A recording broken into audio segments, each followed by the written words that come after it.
What in heaven's name was that? What was what, Mr. Cornish? That scream. It came from the loft. The loft, Mr. Cornish? Now, who would be in the loft while the bells were ringing? I heard a scream, I tell you. Someone's up there. You're just feeling a little overwrought, Mr. Cornish.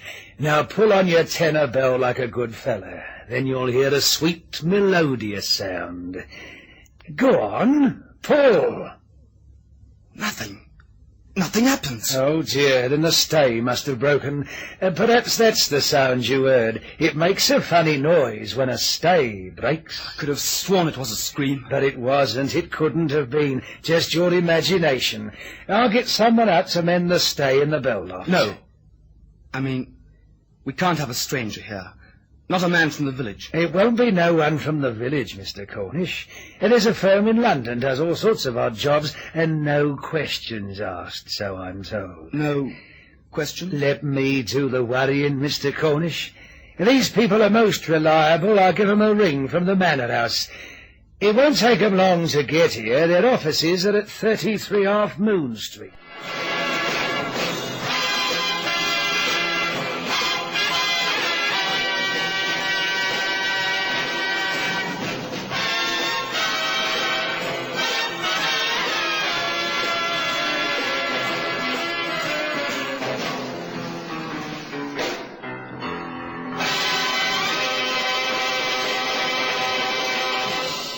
All from a country house to the north of London set the wheels in motion.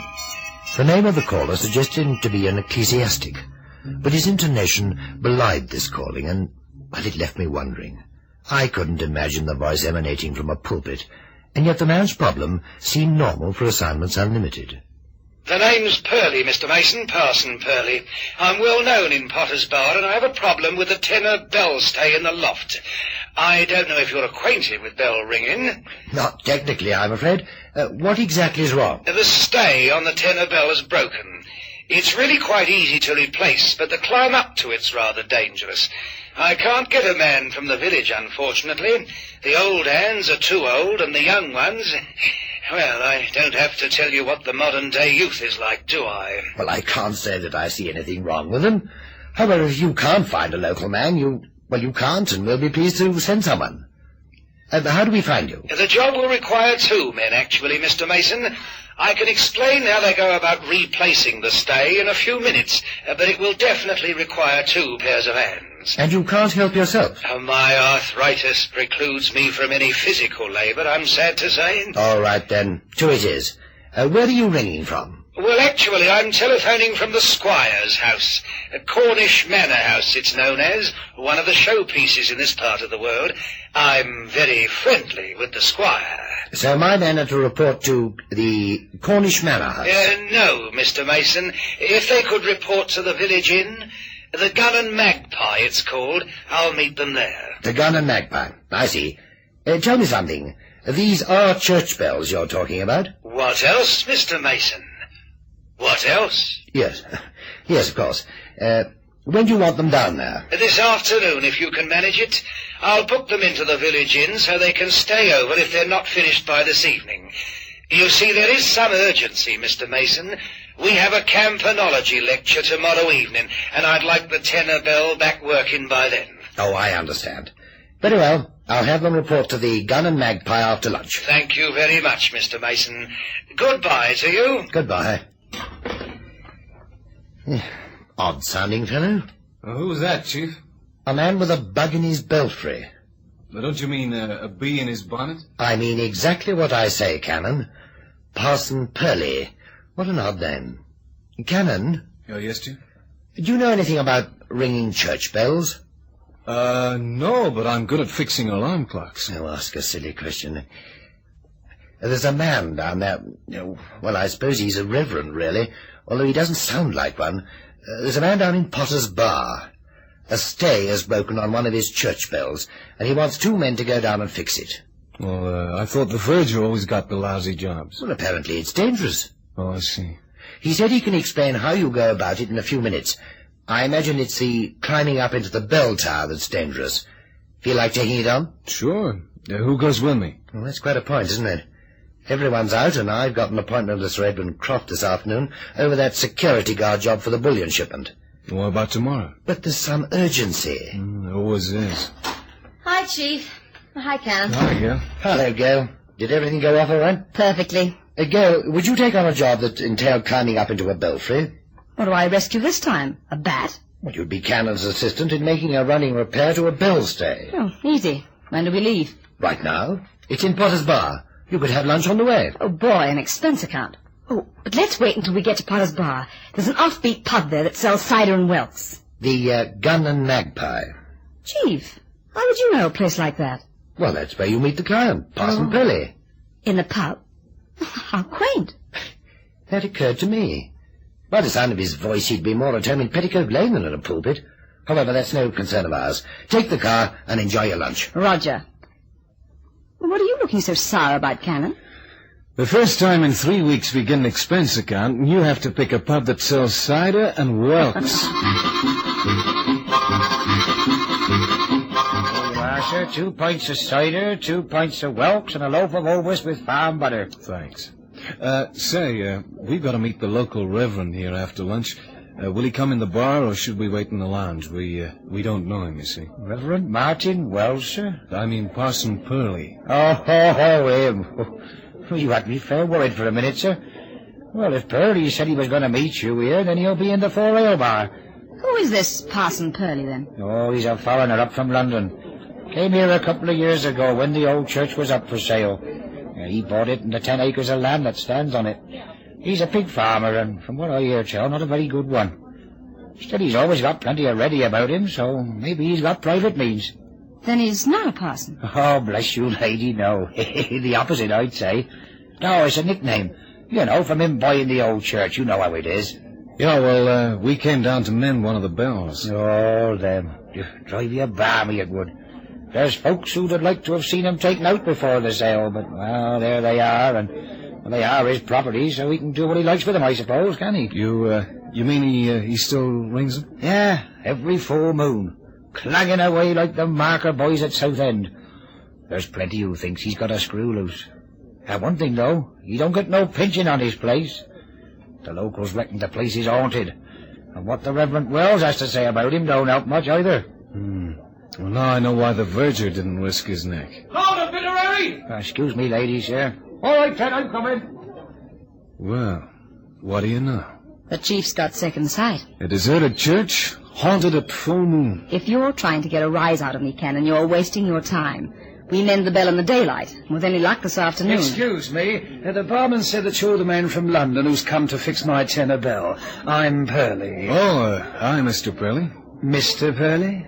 Well, the bartender said the parson was only a nickname, and we're taught to be polite. The barman's a fool.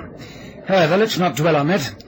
Didn't the other man come with you? I distinctly told Mr. Mason that the task would require 2 pairs of hands. Well, meet my assistant, Parson Purley, Gail Hamilton, assignments unlimited. A woman? Don't worry about her, Mr. Purley. She's as good as any 2 ordinary men. It's not that, it's,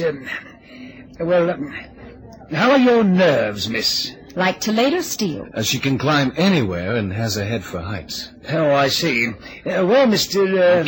Cannon, we have a society in Potter's Bar. It's a private society, and the details don't really matter. Suffice to say that I'm the head of this society, and the name Parson is not altogether an irreverent nickname. I did hope to have the tenor bell repaired this afternoon, but at a hastily convened meeting it was decided that no work could be carried out in the old church in daylight. Oh, I see. High jinks under the high moon. That was not terribly funny. Oh, don't worry about me, Parson. I'm the 5th wheel to the wagon. Whatever you want, we'll do it. Anywhere, anytime, remember? It was because you have to work at night that I was thinking about the young lady. There are certain scurrilous rumours about the old rectory. The locals in Potter's Bar are notorious gossips. And they say the joint is haunted. Gail here will take it all in the right spirit. That's right. Then if I may be permitted to show you the ropes... Yes, show you the ropes, both literally and metaphorically. You see, It's in the ropes that the danger lies. If you don't do it right, you can hang yourself better than the public executioner could.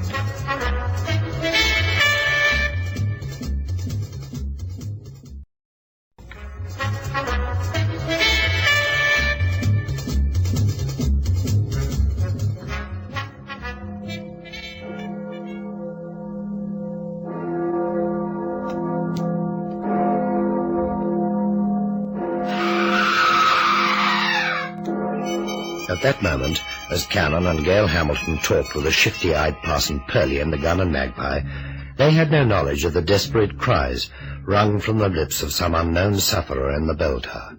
In fact, there was no logical reason for suspecting Purley of anything abnormal.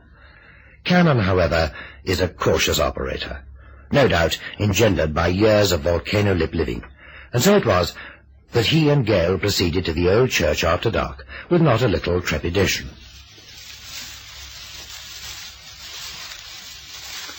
You okay, Gail? I'm fine. The air's musty, though, like rotten vegetation. Yet the church grounds are on a slope. Swine. Who? The villagers? That's the smell. Purley's a pig farmer. Oh. Parsons Purley's prize pigs permeate the parsonage. Pooh. What do you say to a pig, by the way, if you meet one? I don't know. I guess you'd say it's swell meeting you. They'll be penned up anyway, I hope. Why do you hope? Well, pigs running loose can be dangerous. You're kidding. I'm not. A hog will panic if it's suddenly frightened in the dark and charge. And 400 pounds of porker in your midriff and you'll come a proper cropper, my girl. You're just saying that to make me nervous. No, not really. I was just trying to take your mind off the hideous ghost that stalks the lonely church at midnight. You're a pig. You be careful, I don't charge. Well, that's it. We're going in the right direction. Gives me the shivers. Why do we have to make the repair at night? I think that barman's right. Parson Purley's as nutty as a fruitcake. It could be. But then he doesn't know we're starting 1 hour early. What was that? I don't know. But it sure didn't sound like the mating call of a nightingale. It came from the direction of the church. Well, they won't expect us around yet. It's maybe one of their screwy rights, like a thumb screw. Well, what do we do? We'll fix the bell stay like the man said. That's what we came for. Come on, can't be far now. Barely a scream away. Penny. Penny for your thoughts. I never complete the quotation. I once asked a doll in Idaho a penny for your thoughts. She thought I said a penny for your shorts. Of course, it was her bloomer. Cannon, I appreciate your kindness in trying to keep my spirits up, but my morale would improve greatly if you just shut up. Anyway, there's the old church ahead now. Yeah, and all lit up. We skirt round the side and shinny up to the bell tower. I'll have a quick look inside to see if anybody's around. Well, I'm glad the lights are on. Yeah, makes it easier to work. You go on around the back. I'll take a look in the front door. I may as well come with you. There's no real hurry. But why don't you admit that you're scared to blazes over that two-headed ghost? I am not scared. Okay. Go look in the window.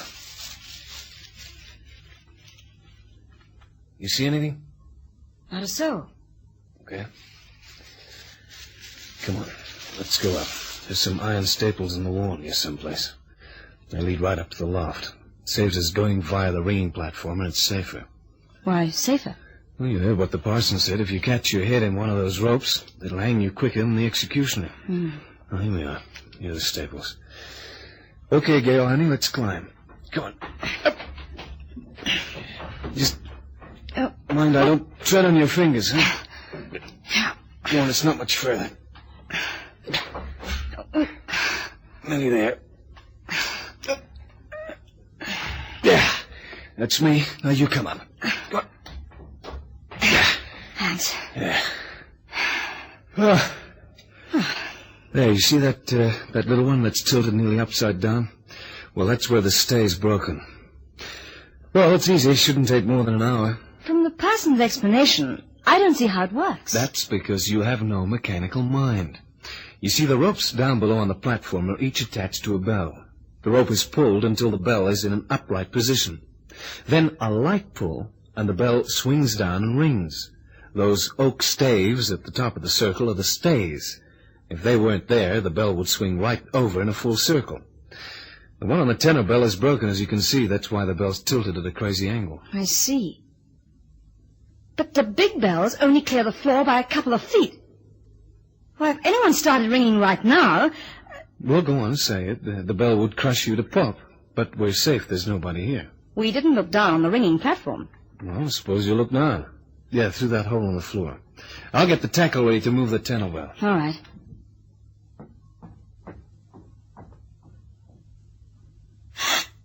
Hey, what's with you? Come, come and look. Down there. Oh, what can you see? A dead boy hanging from a bell rope. Yeah, I see him. That scream we heard. Yeah, maybe. Look, we gotta get down there and cut him down. Come on, this way. Can! The lights! The lights have gone out. Gale, get down. Lie flat. Get down, Gale. Flat on the floor. Come on.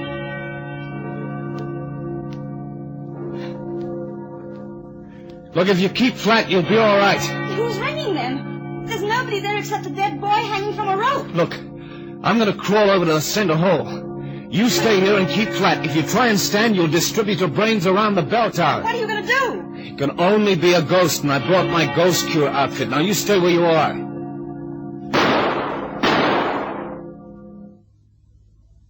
Now stay flat in your tummy, baby, but crawl over here. Come on. Whoever it was, you frightened them away. Yeah, maybe. Look, you hold the gun. I want to use my flashlight. If anybody shoots, fire at their flash. Okay.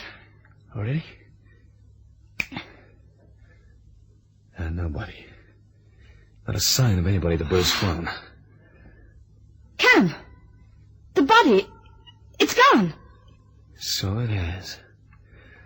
I never saw a faster resurrection. And the rope's been cut. The rope he was hanging from. Who could have got up there? Now listen carefully, honey. You and me, we're going to climb back down those outside staples and run for it across the fields. I want you to play act that you're awful scared, okay? Who says I need to play act? My knees are knocking anyway. No, well, with the price of nylons today, that's vandalism. Come on, let's go. All right. Now, don't fall whatever you do. You okay? Yeah, fine. We're nearly done. There. Hello? Sorry, did I startle you? Good evening, Mr. Cannon. Right on time, I see. Shall we go in? I have the key. How long have you been here, Pelly? Oh, I've just arrived this minute. Why, did you get here early? We did. And you won't need the key. The door's open. Really? Who opened it then? It was open when we arrived and the lights were on. Follow me, quickly. There. It's locked, as you see. Let's go in and I'll switch on the lights. Take a pew. Literally and metaphorically. Really, old man, you have some explaining to do. Yes, I have. You admit it? Not perhaps in the way you think. You arrived here early tonight, and you thought that you found the door of the church open and the lights on. We didn't think. That's what we saw. Allow me to continue, please. You took the outside wall ladder to the belfry, and when you looked down onto the platform, you saw a dead lad hanging from a bell rope. The lights went out, and the bells started ringing. You climbed back down and met me. Say, what is this, a murder confession? No, merely a repetition of a strange psychic phenomena that my society has been trying to unravel. You see, none of those things really happened. You imagined the whole thing. Yeah, you go tell that to the ghost squad. I see you're not convinced. Very well. Shall we climb up to the platform and cut the poor lad down? Somebody has done that already. When we looked again, the rope was cut and the body had gone. The rope was cut. Please follow me. Do as he says, Gail.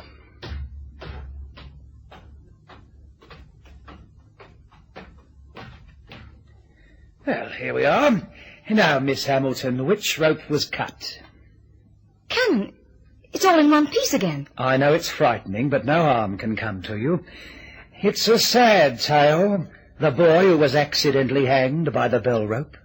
You mean there was a boy hanging there? Yes, a tragedy. But it happened nearly 100 years ago.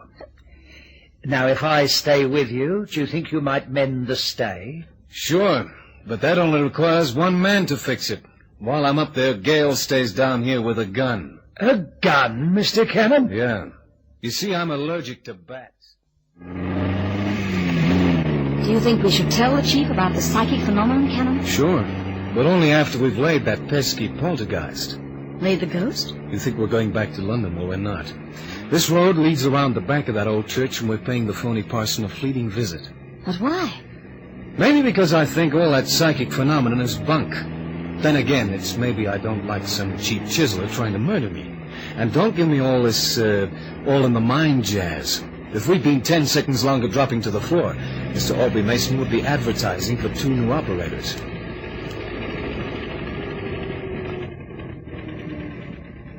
Now, there's a stream runs from here right past the church. Come on, take off your shoes. We walk in the water, and if it gets too deep, we swim. But why go back? Because I got a feeling that the parson's going to have a meeting in that church tonight, and I want to be there to listen to his sermon. Only I don't want him to know about it. Must we walk in the river? Yep. The parson uses those hogs like watchdogs. And there's something about pigs I didn't mention. Together with the camel, it's the only animal in the world that can't swim.